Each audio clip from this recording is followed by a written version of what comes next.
करनाल में किसानों पर लाठीचार्ज पर संग्राम छिड़ चुका है। हरियाणा के सीएम मनोहर लाल खट्टर ने अपने बयान में कहा कि पंजाब की वजह से भिड़ंत की नौबत आई। आपको बता दें कि सीएम मनोहर लाल खट्टर से खास बातचीत की है हमारे संवाददाता अशोक सिंघल ने। क्या कुछ कहा है उन्होंने इस पूरे मुद्दे को लेकर, आइए सुनते हैं। प्रशासन और किसानों के बीच हुए टकराव पर बात करने के लिए हमारे साथ मौजूद है हरियाणा के मुख्यमंत्री मनोहर लाल खट्टर जी। खट्टर साहब, बार बार किसानों के साथ टकराव, प्रशासन का अभी लाठीचार्ज हुआ, तो कब तक सिलसिला चलेगा? किस ढंग से चीजें रुकेंगी? देखिए अशोक जी, कुल मिलाकर के उनकी कुछ मांगे हो सकती हैं, वो मांगों के कारण से अपने धरने पर बैठे हैं।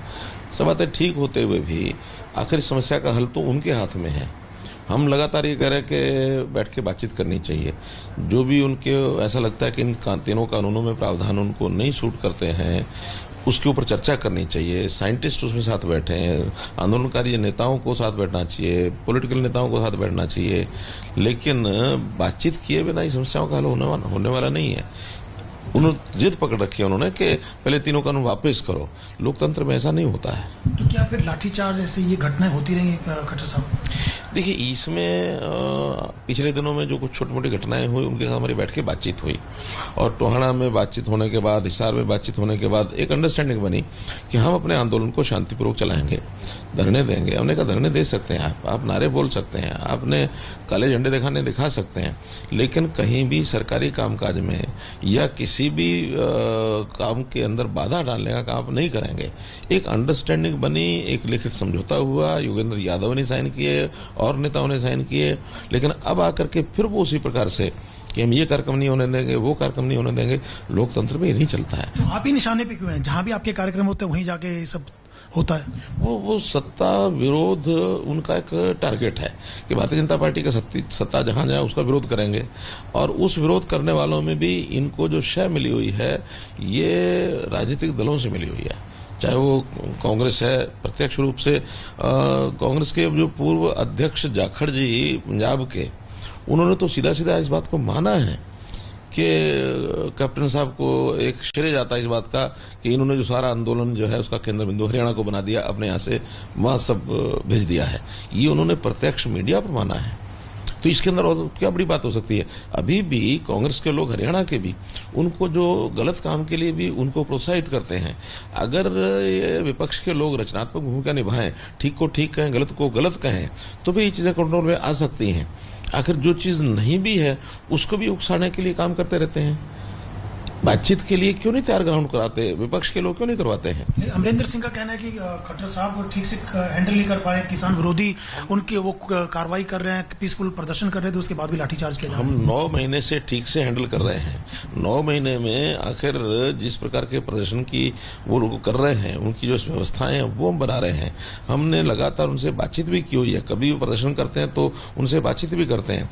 कहीं वो ज्यादती कर जाते हैं, उसके बाद अगर एक्शन भी पुलिस लेती है तब भी बैठ के बातचीत होती है, लेकिन एक सीमा से आगे विरोध का कोई कारण बनना नहीं चाहिए। लोकतंत्र है, लोकतंत्र में जब उनको प्रदर्शन करने का अधिकार है तो पॉलिटिकल पार्टियों को अपने कार्यक्रम करने का अधिकार नहीं है क्या? वो पॉलिटिकल पार्टी इस नाते से बीजेपी को, जेजेपी को इनके कार्यक्रम नहीं होने देंगे, ये कौन सा विषय है? लेकिन एसडीएम ने जो भाषा इस्तेमाल की कि सर फोड़ देंगे अगर वो ऐसा करेंगे, अगर कानून को तोड़ेंगे या क्रॉस करेंगे इस एरिया को, क्या एक एसडीएम द्वारा सर फोड़ने की बात कहां तक जायज है? देखिए, मैंने सार्वजनिक रूप से कल भी माना है कि उनके शब्दों का चयन उचित नहीं है। आखिर वो शब्द टाले जा सकते थे, लेकिन सख्ती नहीं की जाएगी। ये तो उनको तो प्रशासन की ओर से जो यानी करने के लिए कहा जाता है वही तो वो कहेंगे, क्योंकि वो एसडीएम जिस जगह पर बोल रहा है उसका इस घटना से, लाठीचार्ज से कोई संबंध नहीं है। वो बिल्कुल इनर घेरा जहां मीटिंग थी भारतीय जनता पार्टी की, उसके 100 मीटर के अंदर अंदर है, और जो थर्ड लास्ट घेरा होता है उसको मजबूत अफसरों को इसलिए दिया जाता है कि किसी भी प्रकार से यहाँ का घेरा न टूटे। उसने किसानों के बारे में नहीं कहा है, उसने कहा कोई भी इसका उल्लंघन करता है, यानी आखिर दूसरे लोग भी कोई उल्लंघन कर सकता है, कोई विरोधी भी कर सकता है, तो उसमें कोई किसान के बारे में कहा गया ऐसा नहीं है।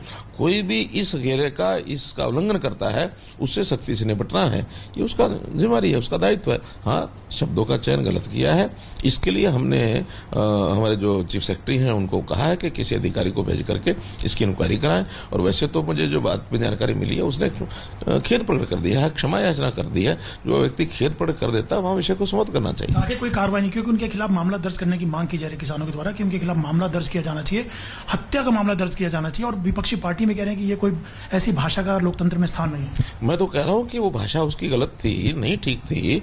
जो मैं ही कह रहा हूं तो फिर उस विपक्ष के कहने की बात कहां रह गई? दुष्यंत ने भी कहा कि माफी से काम नहीं चलेगा, आगे कार्रवाई होगी। मैं कहता हूं उसकी जानकारी जब चीफ सेक्रेटरी को कहा तो किसी अधिकारी के जिम्मे वो लगाएंगे, उसकी रिपोर्ट लाएंगे और इस रिपोर्ट में अगर गलत उसने किया हो, पहली बात तो कि उसके बोलने के बाद भी उस घटना का उसके साथ कोई संबंध नहीं है, वहां घटना ही नहीं घटी है, केवल वर्बली उसने जो कुछ कहा है उसके लिए उसने माफी मांग ली है। इसके बाद अगर उसका कोई दोष होगा और कल को कोई एफआईआर कराता है तो उसकी जानकारी उस लेवल पर फिर करनी होगी, फिर करेंगे। ये हर किसी को स्वतंत्रता है, उसके खिलाफ एफआईआर कराएं, उसके खिलाफ कहीं और कोर्ट में जाना वहां जाएं, उसके खिलाफ ह्यूमन राइट कमीशन में जाना वहां जाएं। सब संस्थाएं इन्हीं बातों के लिए हैं। इन संस्थाओं पर हमारा भरोसा है। इन संस्थाओं के माध्यम से जो कुछ कार्रवाई उसके खिलाफ की जाएगी। कम से कम मुझे इस समय तक जो जानकारी मिली, क्योंकि तो मैं प्रत्यक्ष उस घटना के पास मीटिंग अपनी करके आया हूं, वहां तो कोई घटना हुई नहीं है।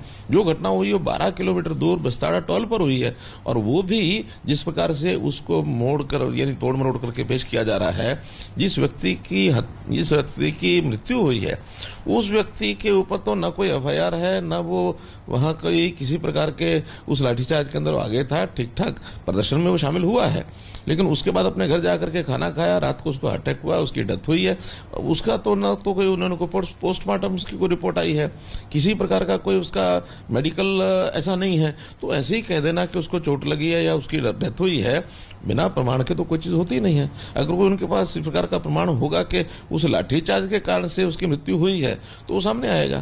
खट्टर साहब, किसान संगठनों ने वार्निंग दी है, अल्टीमेटम दिया 6 सितंबर तक का कि अगर तब तक मुआवजा नहीं दिया जाता है, कार्रवाई नहीं होती है, तो फिर आगे ये आंदोलन को बढ़ाएंगे, डिस्ट्रिक्ट लेवल पे जगह जगह घेराव करेंगे। देखिए, इस प्रकार की होची बातें बोलने का कोई कारण नहीं है। अगर ऐसा बोल करके वातावरण को खराब करेंगे तो व्यवस्था को बिगाड़ेंगे, ये उचित नहीं है। और 7 तारीख 6 भी आएगी, 7 भी आएगी।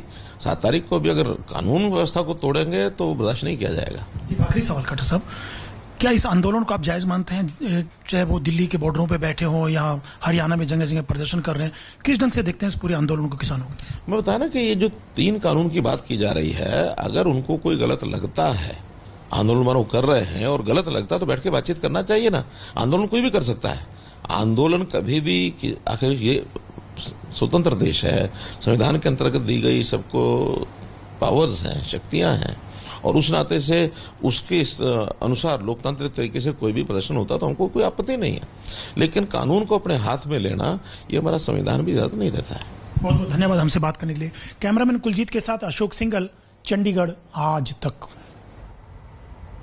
तो हरियाणा के मुख्यमंत्री मनोहर लाल खट्टर को आप सुन रहे थे। साफ उन्होंने कहा कि संविधान के अधीन अगर कोई करना चाहता है प्रदर्शन या कुछ कहना चाहता है तो वो बिल्कुल फ्री है, स्वतंत्र है, लेकिन कानून हाथ में नहीं लिया जा सकता। रुकेंगे एक छोटे से ब्रेक के लिए, बने रहे हमारे साथ, देखते रहिए 1 और 11।